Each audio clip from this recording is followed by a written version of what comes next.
പരിശുദ്ധാത്മാവേ എന്നിൽ വന്നു നിറയണമേ. പരിശുദ്ധാത്മാവേ കൃപ ചൊരിയണമേ. പരിശുദ്ധാത്മാവേ ശക്തി പകരണമേ. പരിശുദ്ധാത്മാവേ കൃപ ചൊരിയണമേ. പരിശുദ്ധാത്മാവേ ശക്തി പകരണമേ. പരിശുദ്ധ പരമദിവ്യ കാരുണ്യനാഥനായ ഈശോയ്ക്ക് എന്നേരവും ആരാധനയും സ്തുതിയും പുകഴ്ചയും ഉണ്ടായിരിക്കട്ടെ. നിത്യസ്തുതിക്ക് യോഗ്യനായ പരിശുദ്ധ പരമദിവ്യ കാരുണ്യനാഥനായ ഈശോയ്ക്ക് എന്നേരവും ആരാധനയും സ്തുതിയും പുകഴ്ചയും ഉണ്ടായിരിക്കട്ടെ. കാരുണ്യമായി സ്നേഹമായി നമ്മുടെ കൂടെ വസിക്കുന്ന പരിശുദ്ധ പരമദിവ്യ കാരുണ്യനാഥനായ ഈശോയ്ക്ക് എന്നേരവും ആരാധനയും സ്തുതിയും പുകഴ്ചയും ഉണ്ടായിരിക്കട്ടെ. സ്നേഹനാഥനായ ഈശോയെ, തിരുവോസ്തുരൂപനായി അങ്ങ് ഞങ്ങളുടെ കൂടെ ആയിരിക്കുമ്പോൾ നിന്റെ കരുണയെ ധ്യാനിച്ചുകൊണ്ട് മനുഷ്യവംശത്തിൻ്റെ മേൽ അങ്ങ് ചൊരിഞ്ഞ അനന്തമായ സ്നേഹവും കരുണയും ധ്യാനിച്ചുകൊണ്ട് നിന്റെ കരുണയിൽ ആശ്രയിക്കുവാനായതാ ഞങ്ങൾ നിന്റെ മുമ്പിലായിരിക്കും.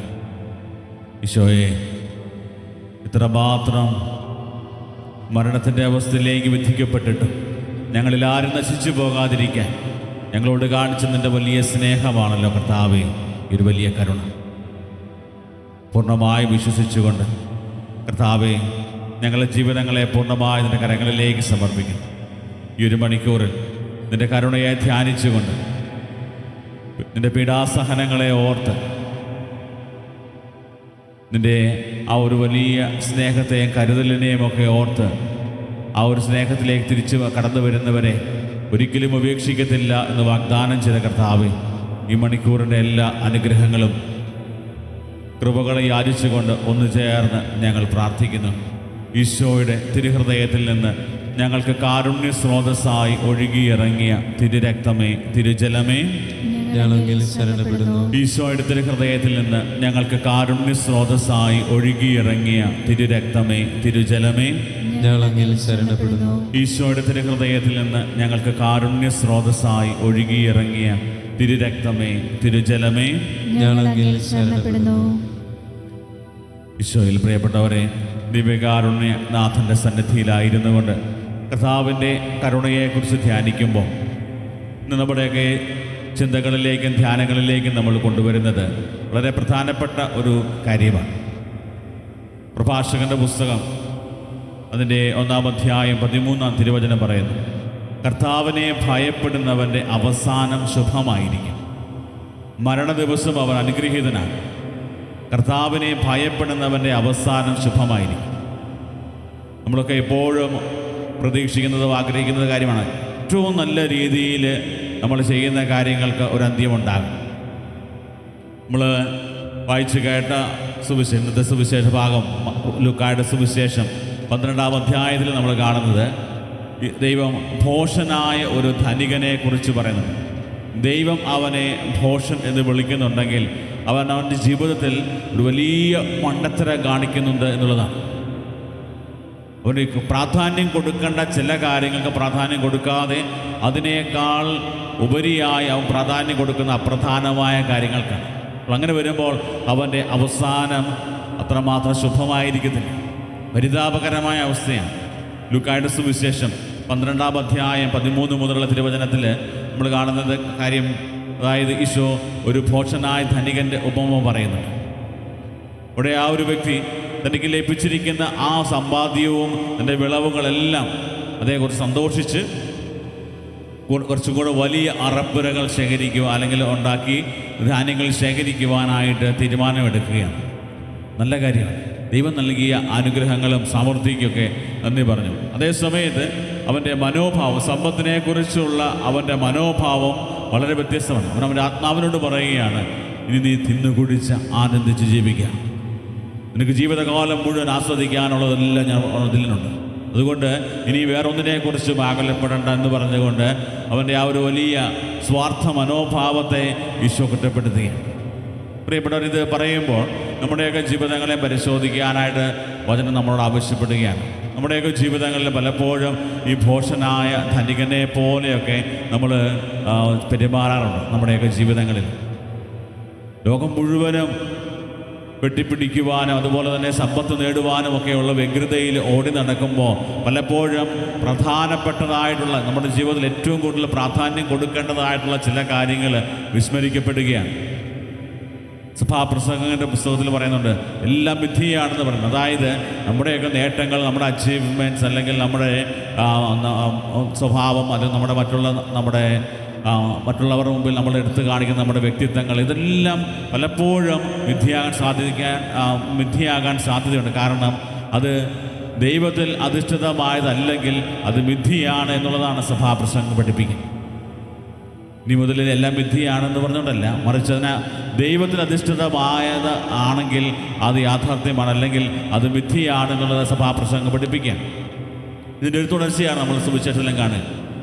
അതായത് ഈ ഒരു ഭോഷനായ ധനികൻ, അവന് സമ്പത്ത് കിട്ടുന്നത് കൊണ്ട് ഒരു പ്രയാസമുള്ളൊരു കാര്യമല്ല. സമ്പത്ത് അവനൊരു പ്രയാസകരം അല്ലെങ്കിൽ ദൈവത്തിന് ഇഷ്ടമില്ലാത്തൊരു കാര്യമല്ല. പക്ഷേ അതിനോടുള്ള നമ്മുടെയൊക്കെ മനോഭാവം അത് മാറ്റേണ്ടതാണ്. അതായത് അവന് ചിന്തിക്കാവുന്നൊരു കാര്യമാണ്, എൻ്റെ ജീവിതം വളരെ നൈമിഷികമാണ്, അതുകൊണ്ട് ഞാൻ എൻ്റെ കാര്യം മാത്രമല്ല മറ്റുള്ളവരുടെ കാര്യവും പരിഗണിക്കാനായിട്ട് ബാധ്യസ്ഥനാണെന്നുള്ള കാര്യം ഞാൻ എൻ്റെ മനസ്സിലേക്ക് കൊണ്ടുവന്നു. ഇതുപോലെ തന്നെ ജീവിതത്തിൻ്റെ ക്ഷണികതയെ കർത്താവ് പറയുകയാണ്, നിൻ്റെ ആത്മാവിനെ ഞാൻ ഈ ഒരു നിമിഷം ചോദിച്ചു കഴിഞ്ഞാൽ, നിൻ്റെ ആത്മാവിനെ ഞാൻ എടുത്തു കഴിഞ്ഞാൽ ഈ ഒരു സമ്പാദ്യം മുഴുവൻ ആരുടേതായിട്ട് മാറും. നീ കരുതി വച്ചിരിക്കുന്നതും നീ ഓടിയതും നീ അധ്വാനിച്ചുണ്ടാക്കിയതുമായ ഇത് മുഴുവൻ നിനക്ക് നഷ്ടപ്പെടുകയാണ്. അതായത് ദൈവത്തിൻ്റെ മുമ്പിലായിരിക്കുമ്പോൾ നീ വെറും കൈയോടെ, ഒരു കൈ ഒതുമില്ലാതെ തന്നെയാണ് നീ കർത്താവിൻ്റെ മുമ്പിലായിരിക്കും. അവിടെ നിൻ്റെ കൂടെ ഉണ്ടാകുന്നത് നീ ജീവിതകാലത്ത് ചെയ്ത സൽപ്രവർത്തികൾ മാത്രമാണ്. പലപ്പോഴും ഈ ഒരു വലിയ ബോധ്യം നഷ്ടപ്പെട്ടുകൊണ്ട് സമ്പത്തിൻ്റെയും അതുപോലെ അധികാരത്തിൻ്റെയും പ്രശസ്തിയുടെയും ഒക്കെ പുറകെ ഓടി നടക്കുന്ന നിരവധി ആളുകളെ നമുക്ക് കാണാൻ പറ്റും. പ്രിയപ്പെട്ടവരെ, വചനം നമ്മളെ പഠിപ്പിക്കുന്നൊരു കാര്യം അനശ്വരമായതിന് പ്രാധാന്യം കൊടുക്കുക. കൊളോസ്യോസുകാർക്ക് ലേഖനത്തിൽ പൗലോസ് ശ്ലീഹ പഠിപ്പിക്കുന്നൊരു കാര്യമുണ്ട്, ഉന്നതമായ കാര്യങ്ങളിൽ നിങ്ങൾ ശ്രദ്ധ കേന്ദ്രീകരിക്കും.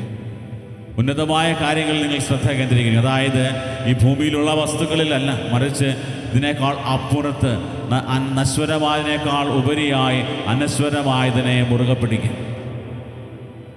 ഭോഷനായ ധനികൻ്റെ ഉപമയുടെ അവസാന ഭാഗത്ത് ഉപമയിൽ ഈശോ പറഞ്ഞു വെക്കുന്നതാണ്, ഇതുപോലെയാണ് ദൈവസന്നിധിയിൽ സമ്പന്നനാകാതെ തനിക്ക് വേണ്ടി സമ്പത്ത് ശേഖരിച്ചു വെക്കുന്നവൻ.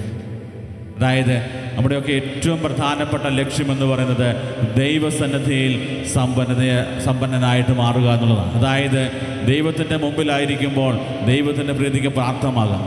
ഇതുതന്നെയാണ് സഭാപിതാക്കന്മാർ സഭയിലൂടെ യേശുക്രിസ്തുവിൽ അപ്പോസ്തലന്മാരൊക്കെ പ്രഘോഷിച്ചത്. അതായത് യേശുക്രിസ്തുവിലൂടെ നമുക്ക് ലഭിച്ച രക്ഷയെക്കുറിച്ച്, യേശുക്രിസ്തുവിലൂടെ നമുക്ക് ലഭിച്ച ആ ഒരു ആത്മാവിൻ്റെ രക്ഷ അത് കാത്തു സൂക്ഷിക്കുന്നവരായിട്ട് മാറുക. ആത്മാവിനെ നഷ്ടപ്പെടുന്നവരല്ല, മറിച്ച് ആത്മാവിനെ നേടുന്നവരായി നമ്മുടെ ജീവിതങ്ങൾ മാറും. മത്തായിയുടെ സുവിശേഷത്തിൽ നമ്മൾ കാണുന്ന ഒരുവൻ ലോകം മുഴുവൻ നേടിയാലും അവൻ്റെ ആത്മാവിനെ അവന് നഷ്ടമായാൽ എന്ത് പ്രയോജനം? വിശുദ്ധ ബൊനവെഞ്ചർ എന്ന് പറയുന്ന ആ വിശുദ്ധൻ കൃത്യമായിട്ട് പറഞ്ഞൊരു കാര്യമാണ്, ഒരുവൻ്റെ ഏറ്റവും വലിയ നാശമെന്ന് പറയുന്ന അവൻ്റെ ആത്മാവിൻ്റെ നഷ്ടമാണ്. ആത്മാവ് നശിക്കുന്നത് അവൻ ഏറ്റവും വലിയ ഒരുവൻ്റെ ജീവിതത്തിലെ ഏറ്റവും വലിയ നഷ്ടമെന്ന് പറയുന്നത് അവന് സ്വർഗം നഷ്ടമാകുന്നത്. അങ്ങനെയാണെങ്കിൽ നമ്മളൊക്കെ ഏറ്റവും കൂടുതൽ അധ്വാനിക്കേണ്ടതും നമ്മൾ ഏറ്റവും കൂടുതൽ പ്രാധാന്യം കൊടുക്കേണ്ടതുമായ കാര്യം നമ്മുടെയൊക്കെ ആത്മാവിൻ്റെ രക്ഷയാണ്. ദൈവത്തിൻ്റെ മുമ്പിൽ ദൈവത്തെ മുഖാമുഖം കണ്ട് ദൈവത്തെ ആരാധിക്കുന്നവരായി നമ്മുടെ ജീവിതങ്ങൾ മാറാനായിട്ട് നമ്മൾ പരിശ്രമിക്കണം.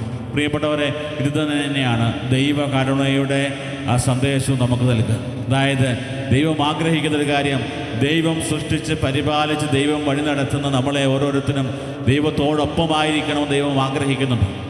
അതുകൊണ്ട് ദൈവത്തിൻ്റെ പരിശുദ്ധിയുടെയും നീതിയുടെയും മുമ്പിൽ പിടിച്ചു നിൽക്കാൻ പറ്റാത്ത നമ്മളെ ദൈവത്തിൻ്റെ സന്നിധിയിലേക്ക് ചേർക്കുവാനായിട്ട് നമ്മളോട് കാണിച്ച ആ ഒരു വലിയ സ്നേഹത്തിൻ്റെയും ഔദാര്യത്തിൻ്റെയും പേരാണ് ദൈവത്തിൻ്റെ കരുണ.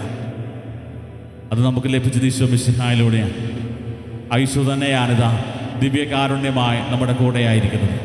ഈ ഒരു തിരുമണിക്കൂറിൽ നമുക്ക് പ്രാർത്ഥിക്കാം, ഈശോയെ നിൻ്റെ കരുണയിൽ ധ്യാനിച്ചുകൊണ്ട് നിന്നിൽ ആശ്രയിക്കുക. യഥാർത്ഥമായ ആ ഒരു വലിയ അനശ്വരമായ യാഥാർത്ഥ്യം നീ മാത്രമാണെന്ന് ഞങ്ങൾ തിരിച്ചറിഞ്ഞ് കർത്താവേ നിന്നിൽ അഭയം പ്രാപിക്കുന്നു, നിന്നിൽ പൂർണ്ണമായ ശരണം പ്രാപിക്കുന്നു. ഞങ്ങളുടെ ജീവിതങ്ങളെ അങ്ങ് ഏറ്റെടുക്കണമേ, നിൻ്റെ കരുണയാൽ ഞങ്ങളുടെ ജീവിതങ്ങളെ സമ്പുഷ്ടമാക്കണമേ എന്ന് നമുക്ക് പ്രത്യേകം പ്രാർത്ഥിക്കാം. ദിവ്യകാരുണ്യനാഥൻ്റെ ആശീർവാദം സ്വീകരിക്കുവാനായി ഒരുങ്ങുന്ന സമയം നമ്മുടെ എല്ലാ പ്രാർത്ഥനകളും നിയോഗങ്ങളും ദൈവസന്നിധിയിൽ സമർപ്പിക്കും.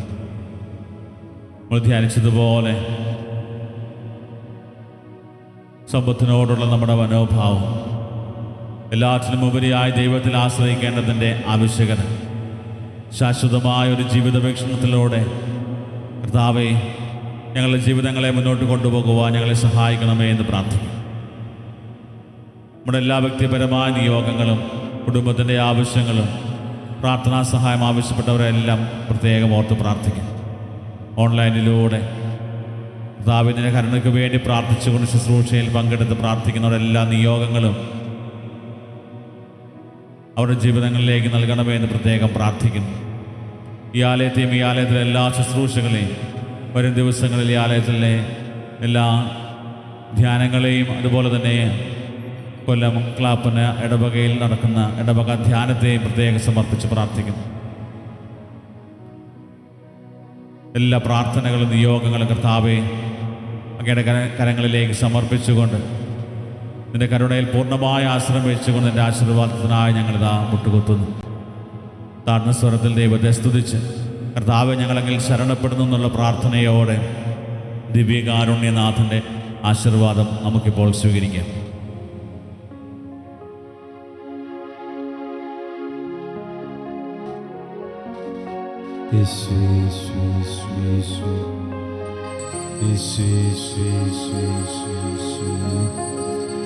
ആരാധന ആരാധന ആരാധന യേശുനാഥ. പരിശുദ്ധ പരമമാ ദിവ്യകാരുണ്യമേ, എന്നുമെന്നും അങ്ങേക്കാരാധന, എന്നുമെന്നും അങ്ങേക്കാരാധന, എന്നുമെന്നും അങ്ങേക്കാരാധന.